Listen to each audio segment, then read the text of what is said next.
જૂનાગઢના ભેસાણ તાલુકાના પાટલા ગામે ખેતીવાડી વિસ્તારમાં વીજ પુરવઠાના તારથી શોર્ટ સર્કિટ થતા એક બળદનું ઘટના સ્થળ પર જ મોત થયું છે।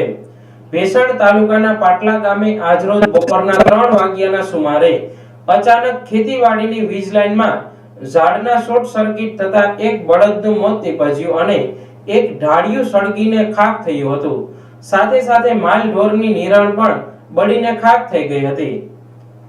પાટલા ગામના ખેડૂત રવજીભાઈ હમીરભાઈ કાંડોડિયા પોતાની વાડીએ કામ કરતા હતા ત્યારે દૂરથી આગ દેખાતા દોડીને આવ્યા ત્યાં જોરદાર આગ લાગી હતી।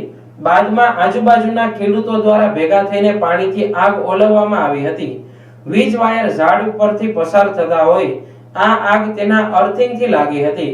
ખેડૂતનું એવું કહેવું છે કે આ વિશે ગામના આગેવાનો દ્વારા પીજીવીસીએલ ને અનેક વખત રજૂઆત કરી હોવા છતાં કોઈ ઝાડ કટિંગ માટે આવેલ નથી। આમ પીજીવીસીએલ ની ઘોર બેદરકારી જોવા મળી હતી।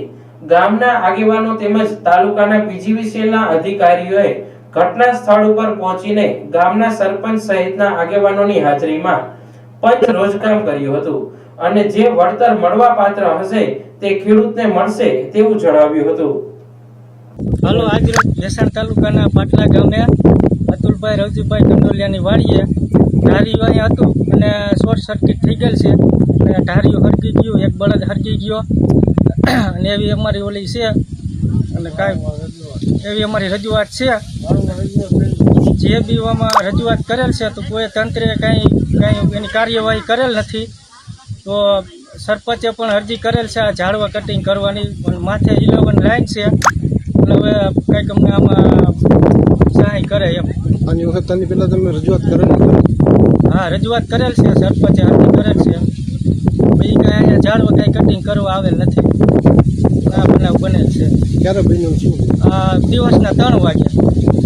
કેવી રીતે બન્યું? ત્યાં શોર્ટ સર્કિટ થઈ, ઝાડવામાં પાર્કિંગ થયું એની હિસાબે ધાર્યું હેક્યું અને નીચે બળદ હતો એ એક બળદ હરકી ગયું, નીર પહેરી હતી નીર હરકી ગઈ જાય નુકસાનીમાં પછી નીર હતી એક વાર પાલો હતો એક બળદ હરકી